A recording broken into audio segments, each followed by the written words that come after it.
भगवान श्री कृष्ण का जगन्नाथ रूप कैसे बना? ये कथा भारतीय परंपरा, पुराणों और उड़ीसा की लोक कथाओं में बड़ी श्रद्धा और रहस्य के साथ वर्णित है। ये कथा मुख्यतः उड़ीसा के पुरी में स्थित जगन्नाथ मंदिर से जुड़ी है, जहां भगवान को जगन्नाथ अर्थ जगत के नाथ रूप में पूजा जाता है। आइए इसकी लोकप्रिय पौराणिक कथा श्री कृष्ण का जगन्नाथ रूप में रूपांतरण। 1. द्वारका का अंत और कृष्ण लीला का पूर्ण होना। महाभारत युद्ध के बाद श्री कृष्ण ने अपनी लीला समाप्त की। जब श्री कृष्ण ने शरीर छोड़ा तो अरुणा नदी में उनका शरीर विलीन हो गया, लेकिन उनका हृदय नष्ट नहीं हुआ। माना जाता है कि वह दिव्य हृदय जल में तैरता रहा।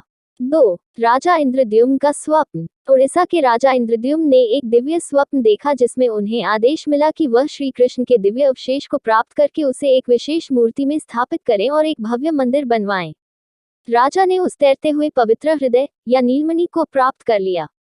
3. दिव्य मूर्तियों की रचना। एक रहस्यमय बढ़ई कुछ कथाओं में स्वयं विश्वकर्मा देवता प्रकट हुआ और कहा, मैं 3 मूर्तियां जगन्नाथ, बलभद्र और सुभद्रा बनाऊंगा, लेकिन शर्त है कि जब तक मैं कार्य करूं तब तक कोई मुझे न देखे।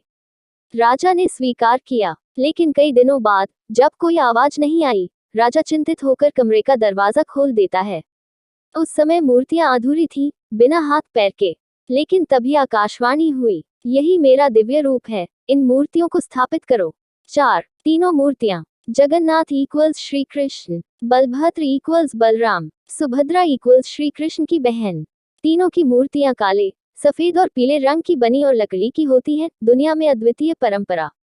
हर 12 साल में नवकलेवर नामक अनुष्ठान में इन मूर्तियों को नए रूप में पुनर्निर्मित किया जाता है। पुरी का जगन्नाथ मंदिर। पुरी उड़ीसा का जगन्नाथ मंदिर हिंदू धर्म के 4 धामों में से एक है। यहाँ हर साल रथ यात्रा होती है जिसमें भगवान 3 विशाल रथों में नगर भ्रमण करते हैं। लाखों भक्त इसे देखने आते हैं। अन्य मान्यताएं। कुछ परंपराओं में ये भी माना जाता है कि जगन्नाथ रूप श्री कृष्ण की उस स्थिति को दर्शाता है जब वे राधा की विरह व्यथा से इतने प्रभावित हो गए कि उनकी आंखें बड़ी और हाथ पैर शरीर में समाहित हो गए, जैसे जगन्नाथ की मूर्ति दिखती है। ये रूप भक्ति की चरम स्थिति में श्री कृष्ण के शुद्ध प्रेम में निराकार भाव का प्रतीक है। निष्कर्ष। भगवान श्री कृष्ण का जगन्नाथ रूप उनकी लीला के अंत और भक्ति की पराकाष्ठा का प्रतीक है। ये रूप ये दर्शाता है कि ईश्वर सगुण होते हुए भी निर्गुण है और साकार होते हुए भी व्यापक ब्रह्म है।